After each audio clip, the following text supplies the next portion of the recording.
Hola, voy a hablar del romancero. Surge más o menos en el siglo XIV y es un género literario que en un principio no era un género literario. En un principio los juglares, que eran estos señores que iban de pueblo en pueblo, de ciudad en ciudad cantando, recitando, haciendo malabares, haciendo tonterías para entretener, ¿no? Ellos llegaban y decían, voy a recitar un cantar de gesta, el cantar del Miocid, por ejemplo, ¿no? Cantar del Miocid es el que nos ha llegado hoy en día. Había más. Lo que pasa es que como no se escribían porque era literatura oral, pues no se sabe muy bien y algunos escribieron y se perderían en incendios o en a saber qué. Solo nos ha llegado uno.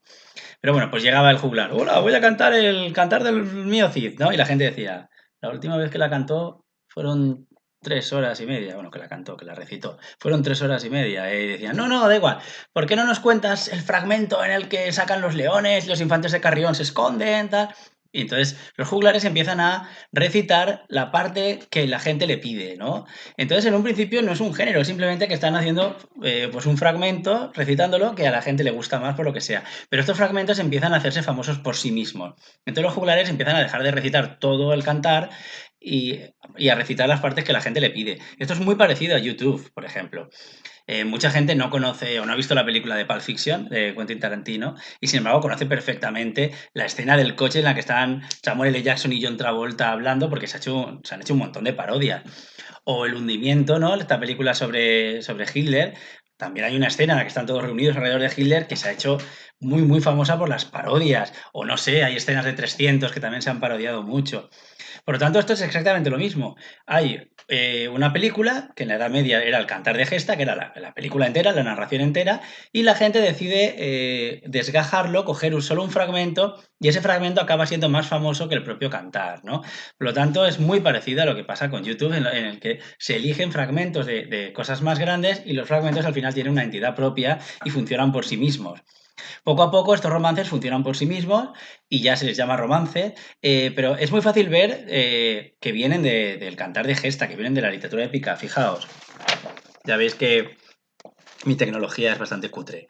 Esto es un cantar de gesta, ¿vale? Se llamaba tirada sonantada, solía tener entre 13 y 16 sílabas y tenía en medio una cesura, que era como, bueno, como entre en la mitad, ¿no? Lo partía.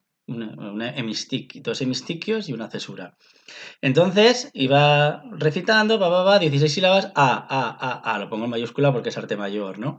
Rimaban todos iguales hasta que el poeta, el juglar, pues seguía, cambiaba a B, ¿no? Lo que fuera.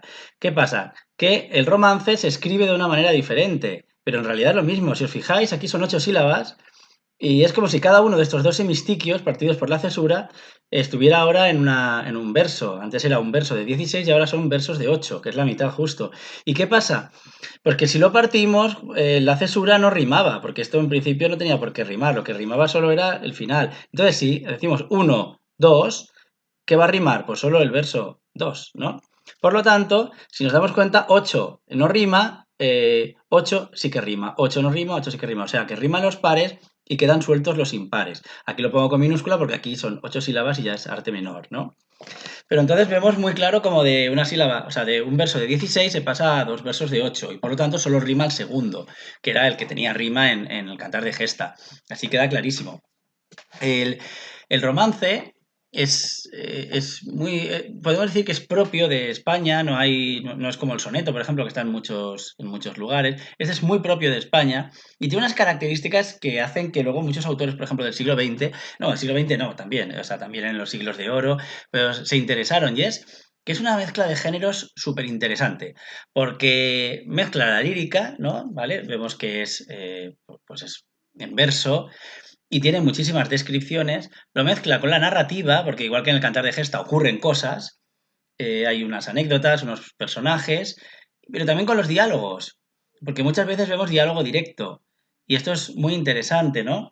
Si vemos, por ejemplo, el romance del infante Arnaldos, que es uno de los más famosos, vemos que tiene partes, por ejemplo, la parte del final es todo dialogada. Por tu vida el marinero, dígasme ahora ese cantar. Respondióle el marinero, tal respuesta le fue dar. Yo no digo mi canción, sino a quien conmigo va. Vemos partes dialogadas en prácticamente todos los romances. También vemos partes que son líricas, que simplemente es una descripción, por ejemplo, en este mismo romance. Marinero que la guía, diciendo viene un cantar, que la mar ponía en calma, los vientos hace amainar, los peces que andan al hondo, arriba los hace andar, las aves que van volando, al mástil vienen posar. ¿Vale? Hace una descripción de cómo ese cantar hace que pues, los peces suban a escucharlo, los pájaros se detengan a escucharlo, pero es una descripción muy lírica. Y sin embargo, también está pasando algo, ¿no? Que un hombre ha salido a cazar, eh, el infante Arnaldo es la mañana de San Juan, escucha esta canción.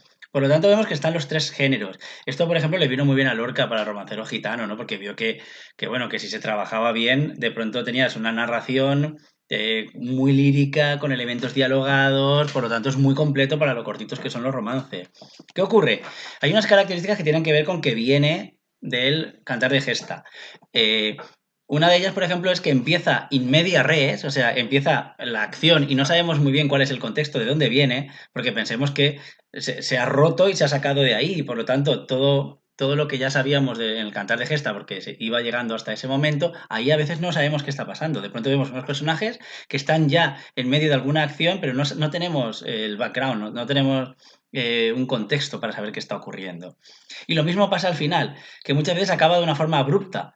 Acaba y no parece un final, pero es porque era ahí donde cortaban. Entonces, estas características que parece que sean malas, en realidad le dan como un punto misterioso, un punto de que podemos interpretar a veces lo que nos dé la gana, ¿no? No lo que nos dé la gana exactamente, pero sí que es verdad que hay ese punto de misterio, de no saber exactamente quiénes son los personajes, qué les ha pasado, cómo acaba. Eso hace que sea como más interesante. Otra cosa que tiene es la oralidad. Es muy oral porque el cantar de gesta era oral y el romance también es oral, ¿no? La oralidad dijimos que se veía, por ejemplo, en los tiempos verbales, en que de pronto utilizan tiempos en pasado, ¿no? Y de pronto se pasan al presente, porque la oralidad es así, porque cuando hablamos de esa manera, lo explico en el mío Cid. Pero fijaos, por ejemplo, aquí dice, allí habló el infante Arnaldos, habló, pasado. Bien oiréis, presente, lo que dirá, futuro, ¿no? O sea, en dos versos nos encontramos con tres verbos. Habló porque está haciendo una narración, bien oiréis, esta es otra de las características de la oralidad, se dirige al auditorio, se dirige a la gente que le está escuchando, lo que dirá, porque se lo va a decir ahora, ¿no? O sea, los tiempos tienen que ver mucho con lo oral. Ujú. Y otra muestra de oralidad, aparte de los tiempos verbales y esto es, por ejemplo, el diálogo. El que el diálogo sea en estilo directo, ¿no? También es una muestra de oralidad. Ello les permite cambiar un poco las voces, por ejemplo. Ujú. Que esto es también muy interesante. Eh, pues hemos dicho que es oral, es fragmentario porque está desgajado, es muy sencillo y mezcla la narrativa con la lírica, con el diálogo. Y yo creo que si ponéis esto, todo bien para el examen.